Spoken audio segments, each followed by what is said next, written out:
bit about how you got into the world of professional wrestling and Sure. what some of your influences were. Sure. Well, when I started, actually, before everyone who's in this business will tell you they love professional wrestling, and they did ever since they were a kid. Throughout my life, I was always a competitive baseball player. I played baseball on high levels, and when college came around, I decided not to play.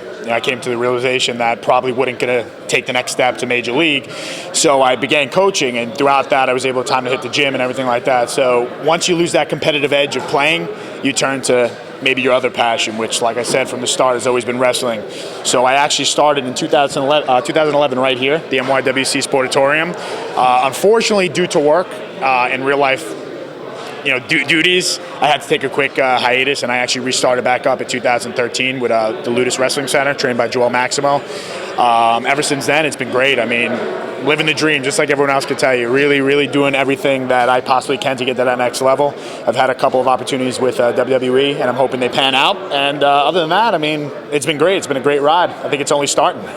Who would you say, do you have any influences? Was there anybody that you looked up to when you were watching? Yeah, I mean, as a kid, my favorite was always The Rock. But now that I'm actually a wrestler, my favorite in-ring wrestler would have to be Kurt Angle. I mean, he's jack of all trades. He's the freaking man. He's got all kinds of styles. He knows how to captivate an audience. He's a good guy, he's a bad guy, and he has that real skill, and nothing's better than that. How would you say that you've evolved from the first day to this point in time right now? Well, I mean, yeah, for for sure. You create a style as you prolong it, as you progress in the business. You start to see what works for you, what the fans like, and you really start to identify with yourself what kind of wrestler you are. You may start by doing some moves you see on TV or some basic stuff that you learn, in your beginning stages of training, and then as you go, you rub shoulders with great guys. Guys, you share locker rooms with awesome wrestlers, and you kind of steal from them a little bit. You steal from what you see on TV, and you make a lot of stuff your own.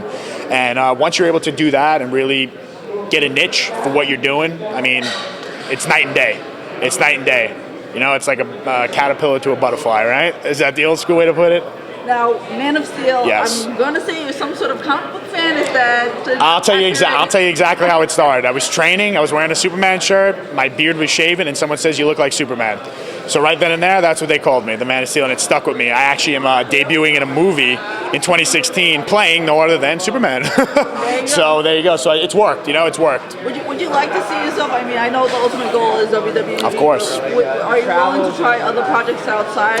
Yeah, I mean, if this acting thing goes right, I mean, entertainment is wrestling and entertainment is acting. If something works out, I'd love to give it a go. Like I said, my passion's always baseball. I love coaching high school ball. It's a passion of mine. I do that during the season. I keep myself very busy, and I'm blessed to say that everything I do, I love doing. Whether it's the gym, whether it's baseball, whether it's wrestling, that's the American dream right there.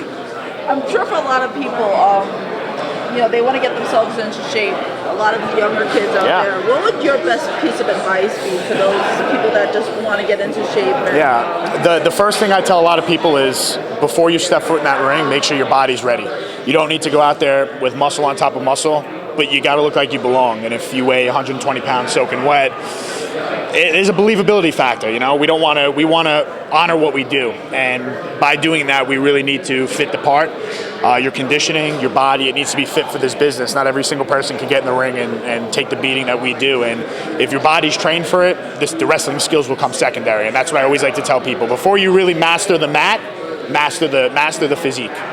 That's the way I like to look at it. How do you train? Because I know with the world of professional wrestling, you need sort of a mix of all skills. Yeah. So how do you personally train so you can get ready? I first started by just doing strict bodybuilding. And like I said, it did help me with my size.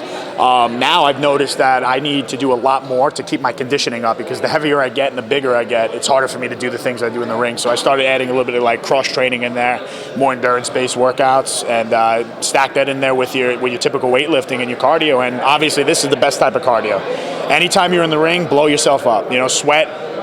Break a sweat. Huff and puff. Get your water, because that's what's really going to make you fit for that ring. And if you can balance all of that, the wrestling training, the cardio training, and the weight training, I mean, you're the perfect package as far as I know. I know a lot of people are either getting into yoga or CrossFit. Have you? Love DDP yoga. Yeah. I don't want to be one of those guys that turn around and say, "Oh, DDP." I got that for Christmas last year, and I've been doing it relatively consistently. I wish I could do it more, but my flexibility, like I said, for someone who's about 230 pounds, it's not easy to move.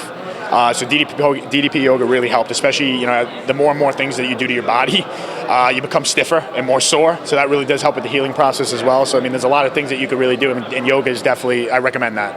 When Mike Verna is not wrestling, what do you do in your free time? Well, to be honest with you, my real job is I run 4 GNCs in New York City. So I run one in Brooklyn, 2 in Queens, and 1 in the Bronx. So that takes up a whole lot of time for me. But when I am not doing that, I mean, the gym, like I said, I love my sports. Big Jet fan, big Met fan. Got my season tickets for the Jets, so I'm there every Sunday. I'm doing what I can to have fun. As much as this is your career, you got to have separate time for your life too. You got to separate Mike Verna in the ring and Mike Verna out the ring. And if you're able to do that, you'll live a good life. Is there like a surprise talent that not many people would know that you have? That I could bounce my titties. I could do that. I mean, other than that, I have no idea. I like to think this is a talent. We'll see, right? Definitely. Other than that, I mean, who knows? Maybe I'll be an actor, right? Like I said, if I play a hell of a Superman, maybe you'll see that talent come out. Are there any other projects aside from the many places that you're at professional wrestling wise? Are there any other projects? I know you said that Superman thing that you. Yeah, I mean. Are there any other projects that you would like to plug at this point in time? It's hard to say because you never know what will come to you and what may really grab your attention. Like I said, the movie thing really picks up. That could be something I'd like to do pretty consistently with the wrestling. I love being involved in baseball. If I can get involved in that in another aspect, I would do that as well. Anything that comes to me, I'm willing to try. That's the way I look at it. And if it's something I can be passionate about and really love, I'll roll with it till I can't do it anymore. If people want to follow you, Facebook, Twitter. Facebook is Mike Taverna, so it's Mike Taverna. Facebook, Twitter, and Instagram, Man of Steel MV. And any message for the fans that are watching this, so they could get to know you a little bit? We love what you do. Thank you for supporting us. Keep supporting us. We'll make you happy if you make us happy. That's really what it comes down to.